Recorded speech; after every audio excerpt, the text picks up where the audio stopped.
بسم اللہ الرحمن الرحیم۔ بسم اللہ شریف کے متعلق دو چار باتیں۔ مشرکین جب کوئی کام شروع کرتے تو اپنے جو گمان تھا ان کا کہ ہمارے معبود ہیں، ان کا نام لیا کرتے تھے۔ وہ کہتے تھے بسم اللہ والعزیٰ، لات کے نام سے یہ کام شروع کر رہا ہوں، اس کی برکت سے کام ہوگا۔ اللہ نے فرمایا تم پڑھا کرو بسم اللہ الرحمن الرحیم۔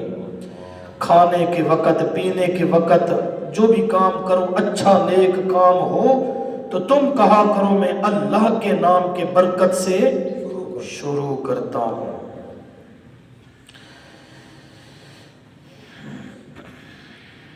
بسم اللہ کی فضیلت، آپ صلی اللہ علیہ وسلم کی حدیث پاک ہے، آپ نے فرمایا کہ کسی پیغمبر پر بسم اللہ شریف نہیں اتری سوائے حضرت سلیمان علیہ السلام کے۔ انہوں نے جو خط لکھا تھا شروع میں کیا لکھا تھا؟ انہو من سلیمان و انہو بسم اللہ الرحمن الرحیم۔ یہ آیت مجھ پہ اتری ہے یا سلیمان علیہ السلام پر؟ بس، اور کسی پر نہیں اتری۔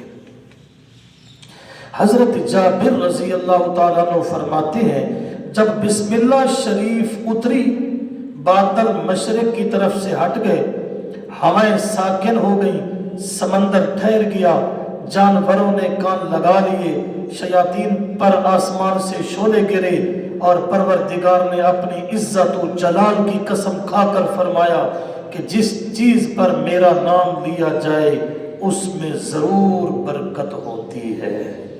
یہ حدیث تفسیر ابن کثیر میں ہے۔ اور دوسری حدیث میں بھی ہے کہ جس نے کسی کام کے شروع میں بسم اللہ نہیں پڑھی، نیک کام کے شروع میں، گناہ کے کام میں نہ، نیک کام کے شروع میں، تو اس کام میں برکت کوئی نہیں ہوتی۔ بسم اللہ شریف میں 3 علم ہیں۔ کتنے؟ علم المبدا، علم المعاش، علم المعاد۔ مبدا کا معنی کائنات کی ابتدا، معاش کا معنی کائنات کا چلنا، زندگی گزارنا، زندگی کی ضروریات کا پورا ہونا، اور پھر معاد مرنے کے بعد کے جو حالات ہیں، کائنات کا پیدا کرنا، پھر کائنات کے نظام کو چلنا، پھر مرنے کے بعد اگلے جہان کا نظام۔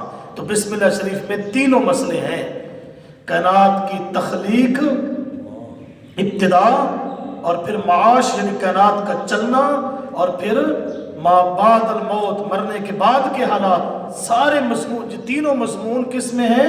بسم اللہ شریف میں۔ بسم اللہ لفظ اللہ سے مبدا کی طرف اشارہ ہے، کیونکہ کائنات کا موجد اور صانع صرف اللہ ہے۔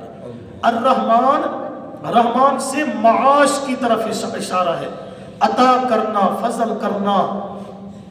الرحیم معاد یعنی مرنے کے بعد کے جو حالات ہیں اس طرف اشارہ ہے۔